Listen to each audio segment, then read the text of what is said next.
هنبدأ مع بعض كده إيه يعني حاجة نصيحة كده للبنات ولكل حاجة والأخت والأخ والابن وكل حاجة يعني والأب هو أساس كل حاجة. خلي بالكم الأساس، الأب الأساس في كل حاجة. صح يا ياسمين؟ الأب هو أساس إيه؟ الأب هو أساس كل حاجة. يعني الأب لما يكون تربية كويسة، مربي أولاده كويسة، وفي الأساس الأب لما يكون متربي كويس ومتربي من ابن عيلة وابن ناس كويسين، بيبقى الأب ما شاء الله هيربي أولاده بيربي وهيحتوي أب- أولاده. طول ما أولاد. هو محتوي البنات، أيوة. طول ما البنات عمرها ما هتبص بره ولا تتكلم بره. أيوة والله البنات والصبيان يا ياسمين، خلي بالك الولد اللي شوف صح. الولد أما بشوف أبوه مثلا بيصلي، بيصوم، بيقرأ قرآن، عارف ربنا، بيته. وعارف ربنا، طول ما عارف دينه، وعارف ومحترم بيته ومحترم مراته وزوجته ومحترم، واسلوبه في الكلام واسلوبه. الابن بشوف الاب بيعمل ازاي، الابن بيطلع زي ابوه بالظبط، بالاحترام بالادب بالاخلاق. طبعا ده قدوة. كدوة باباه قدوة له. ايوه الكدوة والدين اهم حاجة. الدين برضو الدين الاب لازم يعرف ابنه بدينه، وده دينك وده الصلاة، ما تسيبش الصلاة. ده لازم تحترم عمتك، تحترم اخوك، تحترم خالك، تحترم جدك.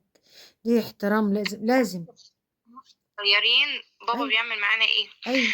بابا لنا واحد لغاية دلوقتي مم. شيخ، يعني يقرأ لنا قرآن وكلام من ده، أيوة. بنحفظ قرآن في البيت. ايوه يعني طبعا. 21 سنة لغاية دلوقتي هو بيعمل معانا كده. طبعا. كان في رمضان واحنا صغيرين يقول اللي يصوم اليوم كامل هديله 50 جنيه، ايوه. اللي هيحفظ مثلا سورة كذا هديله كذا. ايوه. فكان بيحفزنا اللي احنا نعمل الحاجة دي. ايوه.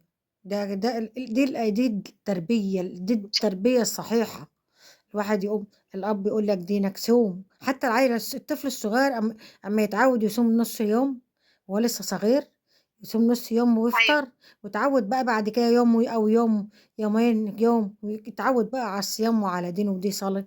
يلا نصلي التراويح معاك. يا الاب ياخد ابنه الجامع عشان يوم الجمعة عشان يعرف دي الصلاة وده دينه. والبنت كذلك لما بتشوف الأم برضو كويسة وست محترمة وعارفة ربنا وبتعامل جوزها كويس وبتعامل بيتها كويس، برضو بيبقى الأخلاق مهما كان. صح. كلامك صح. أيوة.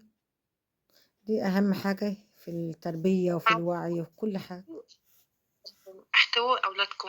طول ما طبعا. انتم محتوين أولادكم عمرهم ما هيبصوا بره، عمرهم ما يعملوا الغلط المنتشر اللي على أي ابلكيشن ابلكيشن والحاجات وقت وكل حاجة.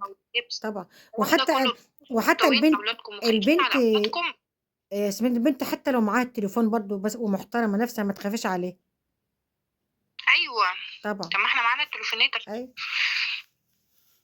ما تخافيش عليها بدل هي متربية كويس وعارفة اللي فيه أب وأم وخايفة منهم، وعارفة اللي وراهم أب وأم واحترام وأدب وكل حاجة. ما تخافيش عليه، لازم هتبقى ربنا كويس. شايفها. كل أي. خطوة بتخطيها ربنا شايفها. أيوة. يعني حتى أيوة. لو فين، فكل خطوة أيوة. بتخطيها ربنا شايفها. طبعا. نعم بالله، ربنا يتقبل صيامنا يا رب وتقبل مننا يا رب. الاحترام والأخلاق مهما كان. الفيديو ده يا جماعة عن الأخلاق والتربية وتوعية الابن هو الأب هو أو لأولاده. الفيديو دي يعني احنا يعني على قد معرفتنا بنقول، احنا ما احناش يعني بنفتي حاجات ما احناش عارفينها، بس احنا بنقول يعني على التربية، بنقول يعني للأب والأم وكل حاجة لازم بص، اللي احنا الأخلاق. بنشوفه اليومين دول، ايه. احنا بنشوف حاجات اليومين دول ما ترضيش ربي، ايوه. ما ترضيش حد اصلا. ايوه والاخلاق، احنا بنقول على الاخلاق والتربيه. يعني احنا بنقول انا وصديقتي متفقين على مع بعض نقول كل فيديو شويه كده، مره كده ومره كده، ونقول كل حاجه هنقولها ان شاء الله في التوعيه وفي كل حاجه اللي هنقدر عليها هنقول. وكل سنه وانتم طيبين. ياسمين، نعم. انت رحت فين؟ مستنياك انت تخلصي عشان نتكلم. اتفضل اتكلم يا حبيبتي، اتفضل.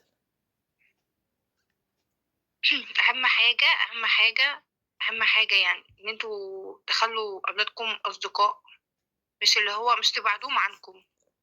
يعني أنا مثلًا أشوف كذا بنت تقول إيه، أنا بابايا مش بيكلمني، ما بيقعدش معايا، مش بيحكي معايا. لأ، أنت المفروض تقرّب من بنوتك بالذات. أيوه صح.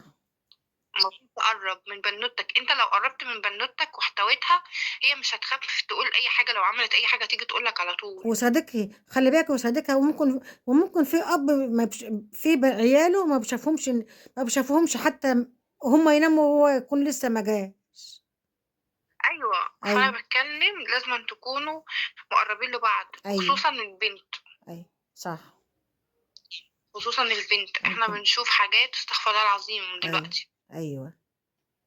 ربنا يا رب يبعد الشر عن كل بنت ويحميها يا رب، ربنا يحميها. يعني بعد أي سوء عن أي بنوتة يا رب آمين يا رب، ويحفظها يا رب. واحفظها يا رب واحميها يا رب، واحمي كل البنات يا رب اللي في الدنيا يا رب، واحفظ بناتنا واحفظ أولادنا من كل يا رب اللهم. إحنا قُلنا نفتح فيديو نتكلم معاكم شوية. نتكلم معاكم إحنا شوية ولا إيه. شيوخ أيوه، ولا حاجة، بس حبينا نتكلم معاكم بس أيوه، شوية. صح. الفيديو ديّة إحنا هنسميه إيه، الأخلاق. بس الأخلاق، ودي إيه، يعني على قد معرفتنا إحنا ما بنفتش ولا حاجة ولا إحنا بنقول إيه التربية، يعني الأب لازم بس ياخد هاسألِك باله، سؤال بس سؤال، لازم يعني في ياخد حاجات باله من شايفينها أولاده. نتكلم معاكم شوية. أيوه، لازم الأب ياخد باله من أولاده ويهتم ببيته وأولاده، دي أهم حاجة في الدنيا وأهم حاجة في الدين ودينه وربنا يقدّر كل أب على أولاده يا رب، وفي الأيام الصعبة ديّة وربّهم أحسن تربية أصلًا ويكونوا أحسن تربية يا رب. اتفضل يا ياسمين اتكلمي. بقى اختمي أنتِ بقى. لأ اتفضل أنتِ اللي تختمي. ماشي يا فطوم، على راسي يا فطوم. ماشي. بس إحنا حبينا إن إحنا نتكلم معاكم، ونشوف وشكم على خير في فيديو آخر. في فيديو آخر إن شاء الله. باي باي. دي صديقتي ياسمين أغلى من روحي، صديقة عمري، الدكتورة ودي ياسمين. حبيبتي حبيبتي دي حبيبتي. الدكتورة ياسمين، ونشوفكم في فيديو آخر إن شاء الله، وكل سنة وأنتم طيبين، رمضان كريم، مع ألف سلامة.